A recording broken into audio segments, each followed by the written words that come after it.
आज बाबा की 7-5 का महावाक्य है। सारे मीठे बच्चे निश्चय ज्ञान योग से बैठता है, साक्षात्कार से नहीं। साक्षात्कार की ड्रामा में नूंद है, बाकी उससे किसी का कल्याण नहीं होता। प्रश्न, बाप कौन सी ताकत नहीं दिखाते हैं, लेकिन बाप के पास जादूगरी अवश्य है।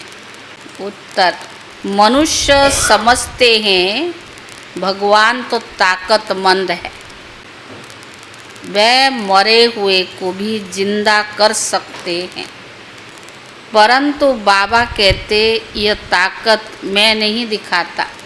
बाकी कोई नोधा भक्ति करते हैं तो उन्हें साक्षात्कार करा देता हूँ। यह भी ड्रामा में नूंद है।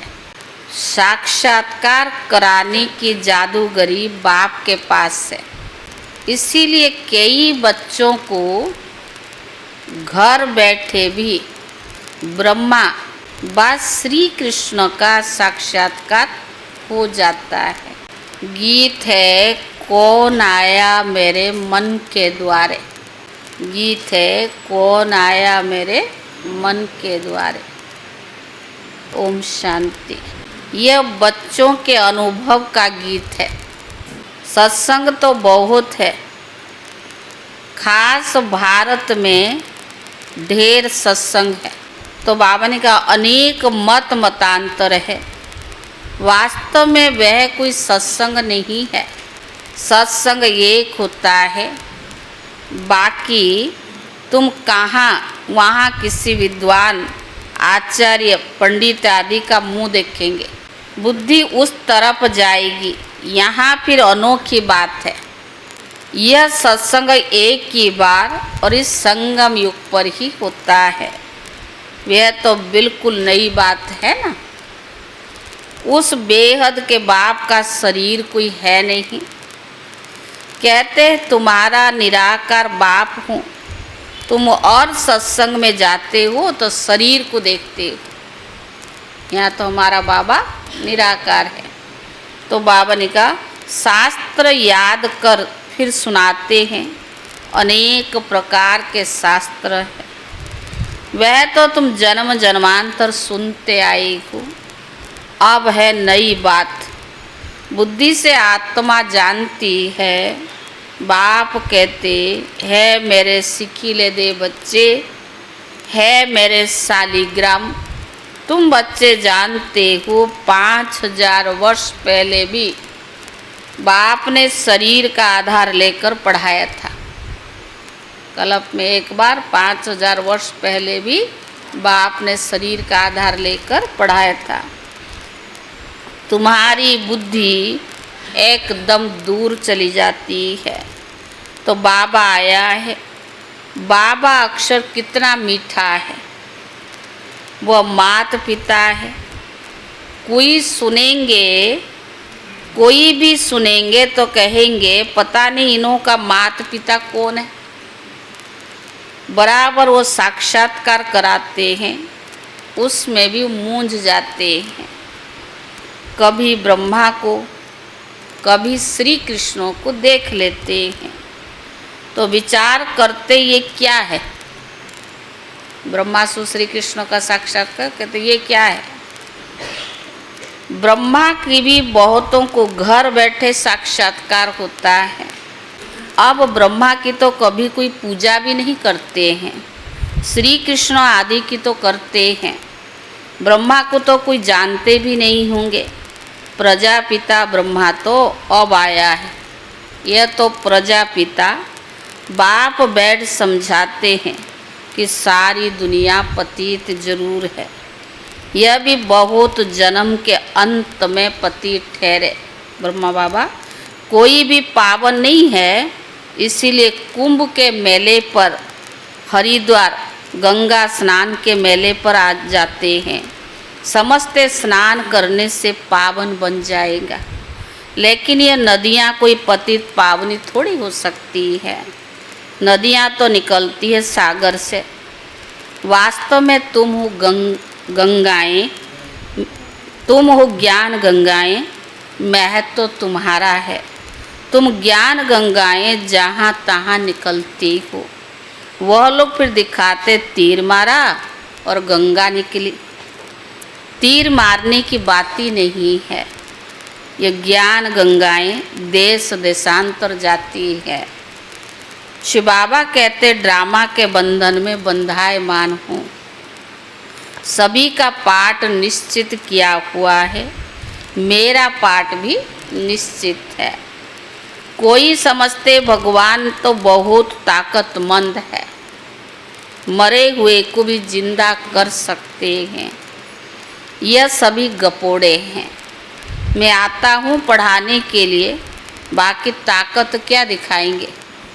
साक्षात्कार भी एक जादूगरी है।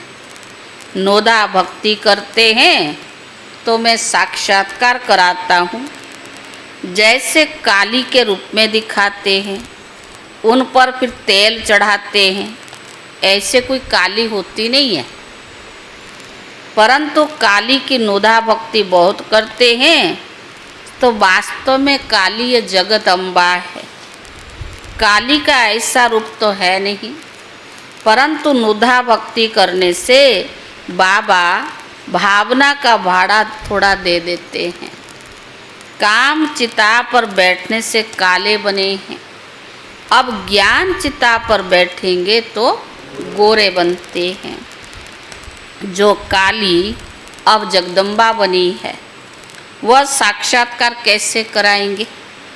वह तो अभी बहुत जन्म के अंत में भी, अंत के जन्म में, अंत वाले जन्म में है। देवताएं तो अभी है नहीं, तो वह क्या साक्षात्कार कराएंगे। बाबा समझाते हैं साक्षात्कार की चाबी मेरे पास है, मेरे हाथ में है। अल्प काल के लिए भावना पूरा करने के लिए साक्षात्कार करा देता हूँ। भले बाबा ने, परंतु वह कोई मेरे से नहीं मिलते हैं। मिसाल एक काली का देते हैं, इस रीति बहुत हनुमान गणेश आदि का भी, जो जिसको मानते हैं भक्ति करते हैं, नुदा भक्ति, बाबा कहते भावना का भाड़ा थोड़ा दे देता हूँ। भले सिख लोग भी गुरु नानक की बहुत भक्ति करते हैं, उन्हों की साक्षात्कार तो हो जाएगा ना, परंतु वह तो नीचे चले जाते हैं। बाबा बच्चों को दिखलाते देखो, ये गुरु नानक भी भक्ति कर रहे हैं, गुरु नानक की भक्ति कर रहे हैं। साक्षात्कार फिर भी मैं कराता हूँ, वो कैसे साक्षात्कार कराएंगे। उनके पास साक्षात्कार कराने की कोई चाबी नहीं। भले गुरु नानक किसी की भी साक्षात्कार, पर उनको साक्षात्कार कराने की कोई थोड़ी करा सकते, चाबी तो बाप के पास है। यह बाबा कहते मुझे भी विनाश का साक्षात्कार भी उस बाबा ने कराया है, परंतु साक्षात्कार से कोई का भी कल्याण नहीं होता है। ऐसे बहुतों को भी साक्षात्कार होते थे, आज वो है नहीं।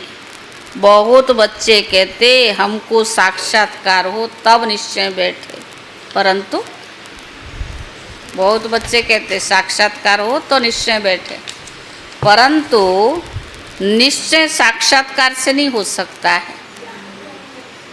निश्चय बैठता है ज्ञान और योग से। 5000 वर्ष पहले भी मैंने कहा था कि ये साक्षात्कार मैं कराता हूँ। मीरा ने भी साक्षात्कार किया। ऐसे नहीं कि आत्मा वहाँ चली गई, नहीं, बैठे बैठे साक्षात्कार कर लेते हैं, लेकिन मेरे को नहीं प्राप्त कर सकते हैं। बाबा कहते कोई भी बात का संशय हो, जो भी ब्राह्मणिया या टीचर से उनसे पूछो। यह तो जानते हो बच्चियाँ भी नंबरवार है, नदियाँ भी तो नंबरवार होती है ना। कोई तो तालाब भी है, बहुत गंदा बासी पानी होता है, कहाँ तालाब में, वहाँ भी अंधश्रद्धा भाव से मनुष्य जाते हैं। वह है भक्ति की अंधश्रद्धा। कभी भी कोई से भक्ति छुड़ानी नहीं है। कहते ना ज्ञान भक्ति और वैराग, जो ज्ञान बुद्धि में बैठ जाएगा, वैराग आ जाएगी, भक्ति आप पे ही छूट जाएगी। कहो नहीं छोड़ो, जब ज्ञान में आ जाएंगे तो भक्ति आप पे ही छूट जाएगी। बाबा भी नारायण का भक्त था। चित्र में देखता था लक्ष्मी दासी बन नारायण का पांव दबा रही थी। बाबा ने कहा यह बिल्कुल अच्छा नहीं लगा, सतयुग में ऐसे होता नहीं है। तो मैंने एक आर्टिस्ट को कहा लक्ष्मी को इस दासीपन से विदाई दे दो। ब्रह्मा बाबा अपना अनुभव सुनाते। बाबा भक्त तो था परंतु ज्ञानी थोड़ी था। भक्त तो सभी है, हम तो बाबा के बच्चे मालिक है। ब्रह्मांड का भी मालिक बाबा बच्चों को बनाते हैं। कहते तुमको मैं ही तो राज्य भाग्य देता हूँ। ऐसा बाबा कभी देखा? खुद राज्य नहीं करता और बच्चों को राज्य भाग्य देता, ऐसा बाबा कभी देखा? तो बाबा ने कहा उस बाप को पूरा याद करना है। तुमको इन आँखों से नहीं देख सकते हैं, उसमें योग लगाना है। तो बाबा ने कहा याद और ज्ञान ही बिल्कुल सहज है, बीज और झाड़ को जानना है। तुम उस निराकारी झाड़ से साकारी झाड़ में आए हो।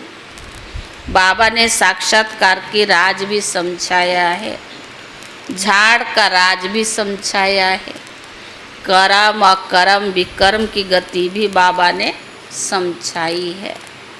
बाप टीचर गुरु तीनों ही शिक्षा मिलती है। अभी बाबा कहते मैं तुमको शिक्षा देता हूँ, जैसे कर्म कराता सिखलाता हूँ, जो तुम 21 जन्म सदा सुखी बन जाते हो। तो बाबा ने कहा टीचर शिक्षा देते हैं ना, गुरु लोग भी पवित्रता की शिक्षा देते अथवा कथाएं सुनाते हैं, परंतु धारणा बिल्कुल होती नहीं। यहाँ तो बाप कहते अंतमति सोगति होगी। मनुष्य जब मरते तभी कहते राम राम कहो, बुद्धि उस तरफ चली जाती है। अब बाबा कहते तुम्हारा साक्षात्कार से योग छूटा। इच्छा रहती है साक्षात्कार हो, योग थोड़ा पे छूट जाता है। अब मैं तुमको बहुत अच्छे कर्म सिखलाता हूँ। श्री कृष्ण का चित्र देखो, पुरानी दुनिया को लात मारे और नई दुनिया में आते हैं। तुम भी पुरानी दुनिया को लात मार नई दुनिया में जाते हो। तो तुम्हारी नरक की तरफ है लात, स्वर्ग की तरफ है मुंह। स्मशान में भी अंदर जब घुसते हैं तो मुर्दे का मुंह उस तरफ कर लेते हैं, लात पिछाड़ी की तरफ कर लेते हैं। तो यह चित्र भी ऐसा ही बनाया है। मम्मा बाबा और तुम बच्चे, बाबा ने कहा तुमको तो मम्मा बाबा को फॉलो करना पड़े। एग्जाम्पल रखा, एक देखो बिल्कुल बुजुर्ग बुढ़ा और मम्मा बिल्कुल यंग जवान है। तो बाबा ने कहा कोई कह नहीं सकता कोई हमें प्रॉब्लम है, ये है वैसे है। बाबा ने इसलिए एग्जाम्पल रखा है उनका। तो बाबा ने कहा इनको फॉलो करना पड़े जो उनकी गद्दी पर बैठो। राजा के बच्चे प्रिंस प्रिंसेस कहलाते हैं ना। तुम जानते हो हम भविष्य में प्रिंस प्रिंसेस बनने वाले हैं। ऐसा कोई बाप टीचर गुरु होगा जो तुमको ऐसा कर्म करना सिखलाए, तुम सदा काल के लिए सुखी बनते हो। यह शिव बाबा का वर है, यह आशीर्वाद करते हैं, नहीं हमारे ऊपर कृपा है। सिर्फ कहने से कुछ नहीं होगा, तुमको सीखना होता है। सिर्फ आशीर्वाद से तुम नहीं बन जाएंगे, उसकी मत पर चलना पड़े। बाबा आशीर्वाद कर ले और हम लक्ष्मी नारायण बन जाए तो ऐसा नहीं, उसको सीखना पड़े। तो बाबा ने कहा उनकी मत पर चलना पड़े, ज्ञान और योग की धारणा करनी है। बाबा समझाते मुख से राम राम कहना भी आवाज हो जाता है। तुमको तो वाणी से परे जाना है, चुप रहना है। ख्याल भी बहुत अच्छे अच्छे निकलते हैं, अनपढ़े को बुद्धू कहा जाता है। बाबा कहते अब सभी को भूल कर तुम एक बिल्कुल बुद्धू बन जाओ। जो पढ़ा हुआ है या ये शरीर को भी भूल जाओ, क्या बन जाओ? बुद्धू बन जाओ। मैं जो तुमको मत देता हूँ उस पर चलते रहो। बुद्धिमान होगा तो थोड़ा बुद्धि चलता रहेगा ना, इसलिए बुद्धू बन जाओ। जो मत देता हूँ उस पर चलते रहो। परम धाम में तुम सभी आत्माएं बिना शरीर के रहते हो, फिर यहाँ आकर शरीर लेते हो, तब जीव आत्मा कहा जाता है। आत्मा कहती है मैं एक शरीर छोड़कर दूसरा लेती हूँ। तो बाबा कहते तुमको फर्स्ट क्लास कर्म सिखलाता हूँ, टीचर बनकर पढ़ाते हैं। इसमें ताकत की क्या बात है? साक्षात्कार कराते हैं, इसको कहा जाता है जादूगरी। बाबा कहता मैं कुछ नहीं कराता हूँ, टीचर बनकर के पढ़ाता हूँ, इसमें कौन सी मेरी बड़ाई होगी? जादूगरी तो साक्षात्कार हो गया। मनुष्य से देवता बनना, ऐसे जादूगरी बाप के सिवाय कोई सिखला न सके। बाबा सौदागर भी है, पुराना लेकर नया देते हैं। तुमको पुराना लोहे का बर्तन कहा जाता है, आयरन है ना। तो बाबा ने कहा आत्मा कैसे बन गई? आयरन एजेड बन गई। पुराना बर्तन को लोहे का कहा जाता है, इनका कोई मूल्य नहीं। आजकल देखो तांबे के भी पैसे नहीं बनते हैं, वहाँ तो सोने के सिक्के होते हैं। वंडर है ना, क्या से क्या हो गया है।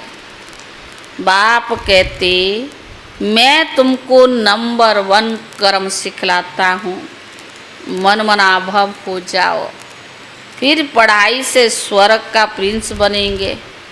अभी देवता धर्म जो प्रायलुप्त हो गया है वह फिर स्थापना होना है। मनुष्य तुम्हारी नई बातें सुनकर बंडर खाते। आप कहो ना स्वर्ग बन रहा है, क्या स्वर्ग? कलियुगी दुनिया में इतनी आकर्षण है, इतनी आकर्षण अट्रैक्शन है, तो और क्या स्वर्ग बनेगा? यही सब कुछ है, गाड़ी मोटर सब कुछ है, धन संपत्ति, और कौन सा स्वर्ग है? तो बाबा ने कहा वो आश्चर्य खाते हैं। कहते हैं कि स्त्री पुरुष दोनों इकट्ठे पवित्र रह सकते हैं। अरे ये कैसे हो सकता है? बाबा कहते भले इकट्ठे रहो, नहीं तो लोगों को मालूम कैसे पड़े। बीच में ज्ञान तलवार रखनी है, इतनी बहादुरी दिखानी है, परीक्षा तो होती है। मनुष्य इन बातों पर बंडर खाते हैं, क्योंकि शास्त्र में ऐसी बातें होती नहीं। यहाँ तो प्रैक्टिकल में मेहनत करनी पड़ती है। गंधर्व विभाग की भी बात नहीं है। अभी तुम पवित्र बनते हो तो बाबा कहते अब बहादुरी दिखाओ। पवित्र बनते हो तो अभी बहादुरी दिखाओ। सन्यासियों के आगे सबूत देना है। महावाक्य, अभी एक तो महावाक्य में भी है, बाबा भी कहते थे, दादियाँ भी। ये जो गृहस्थी है वही सन्यासियों को चैलेंज करेंगे। जो दुनिया में कोई चैलेंज नहीं कर सकता, इम्पॉसिबल समझते हैं, वो बाबा संगम युग पर पॉसिबल करा के दिखाते, संभव करा देते हैं। समर्थ बाबा ही सारी दुनिया को पावन बनाते हैं। बाबा कहते भले साथ में रहो, सिर्फ नंगन नहीं होना है। यह सभी युक्तियां हैं, बड़ी जबरदस्त प्राप्ति है। त्याग है तो प्राप्ति भी तो जबरदस्त है ना। तो बाबा ने कहा एक जन्म बाबा के डायरेक्शन पर चलकर पवित्र रहना है, योग और ज्ञान से एवर हेल्दी बनते हो। 21 जन्मों के लिए इसमें मेहनत तो है ना। बाबा 21 जन्म की वर्षा देता है। मनुष्य एक जन्म नौकरी के लिए कितना मेहनत करता है, और 21 जन्म की प्राप्ति बाबा कराता है। मेहनत तो है। तुम हो शक्ति सेना, माया पर जीत पहनकर जगत जीत बनते हो। सभी थोड़ी बनेंगे, जो बच्चे पुरुषार्थ करेंगे वही ऊंच पद पाएंगे। तुम भारत को ही पवित्र बनाकर फिर भारत पर ही राज्य करते हो। लड़ाई से कभी सृष्टि की बादशाही मिल न सके, वह वंडर है ना। इस समय सब आपस में लड़ मरकर खलास हो जाते हैं, मक्खन भारत को मिलता है। दिलाने वाले हैं वंदे मातरम। मेजॉरिटी यहाँ माताओं की है। अब बाबा कहते जन्म जन्मांतर तुम गुरु करते आए, शास्त्र पढ़ते आए हो। अब अब हम तुमको समझाते हैं जज योर सेल्फ, राइट क्या है।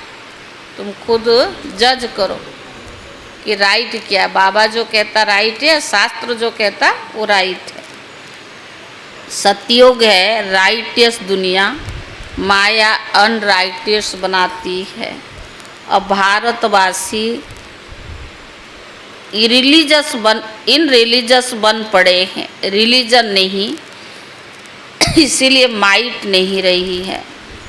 इन रिलीजन, अनराइटियस, अननॉलेजफुल, इनसॉल्वेंट बन पड़े। क्या कहा बाबा? अनराइटियस, अनरिलीजियस, और बाबा ने कहा अननॉलेजफुल, इनसॉल्वेंट बन पड़े, माना कोई है नहीं, सब खत्म। तो बाबा ने कहा बेहद का बाप इसलिए बेहद की बातें सुनाते हैं। कहते मैं फिर से तुमको रिलीजियस मोस्ट पावरफुल बनाता हूँ। स्वर्ग बनना तो पावरफुल का काम है ना। स्वर्ग ऐसे थोड़ी बन जाएगा, उसके लिए बहुत पावरफुल काम है, परंतु है गुप्त। सब कुछ बाबा करा रहा है, पर लोग को थोड़ी पता है कि भगवान ये सब कार्य करा रहा है, नई दुनिया स्थापन हो रही है, परंतु है गुप्त। इन कांगोनेट वॉरियर्स से बाप का बच्चों पर बहुत प्यार होता है, तब तो मत देते। बाबा को अपने बच्चों पर बहुत प्यार है, तभी तो मत देता है ना। बाप की मत, टीचर की मत, गुरु की मत, सोनार की मत, धोबी की मत, इसमें सभी बातें आ जाती। बाप की मत, गुरु की मत, टीचर की मत, सोनार की मत, धोबी की मत, इसमें सभी मत आ जाती है। अच्छा मीठे मीठे सिखिले दे बच्चों प्रति मात पिता बाप दादा का याद प्यार और गुड मॉर्निंग। रूहानी बाप की रूहानी बच्चों को नमस्ते। रूहानी बच्चों की तरफ से रूहानी बाप दादा को याद प्यार और नमस्ते नमस्ते। शुक्रिया बाबा, शुक्रिया। धारणा के लिए मुख्य सार। पहला, इस एक अंतिम जन्म में बाप के डायरेक्शन पर चल घर गृहस्थ में रहते पवित्र रहना है, इसमें बहादुरी दिखानी है। दूसरा, श्रीमत पर सदा श्रेष्ठ कर्म करनी है। अब वाणी से परे जाना है। जो कुछ पढ़ा व सुना उससे भूल बाप को याद करना है। वरदान, परिस्थितियों को गुड लक समझ अपने निश्चय के फाउंडेशन को मजबूत बनाने वाले अचल अढोल भव। कोई भी परिस्थितियाँ आए तो आप हाई जंप दे दो, क्योंकि परिस्थिति आना भी गुड लक है। यह निश्चय के फाउंडेशन को मजबूत करने का साधन है। आप जब एक बारी अंगद के समान मजबूत हो जाएंगे तो ये पेपर भी नमस्कार करेंगे। पहले विकराल रूप में आएंगे और फिर उदासी बन जाएंगे। चैलेंज करो, हम महावीर हैं। जैसे पानी के ऊपर लकीर ठहर नहीं सकती, ऐसे मुझ मास्टर सागर के ऊपर कोई परिस्थिति वार कर नहीं सकती। स्वस्थिति में रहने से अचल अढूल बन जाएंगे। स्लोगन: पुराने वर्ष को विदाई देने के साथ साथ कड़वेपन को भी विदाई दे दो। अभिव्यक्त इशारे: रूहानी रॉयल्टी और प्यूरिटी की पर्सनालिटी को धारण करो। यदि वरदाता और वरदानी दोनों का संबंध समीप और स्नेह के आधार से निरंतर हो और सदा कंबाइंड रूप में रहो तो पवित्रता की छत्र छाया स्वतः ही रहेगी। जहाँ सर्वशक्तिवान बाप है वहाँ अपवित्रता सपन में भी नहीं आ सकती। जब अकेले होते हो तो पवित्रता का सुहाग चला जाता है। बाप साथ है तो पवित्रता आपकी छत्र छाया बन जाती। जब अकेले हो जाते हो तो पवित्रता का सुहाग चला जाता है। ओम शांति।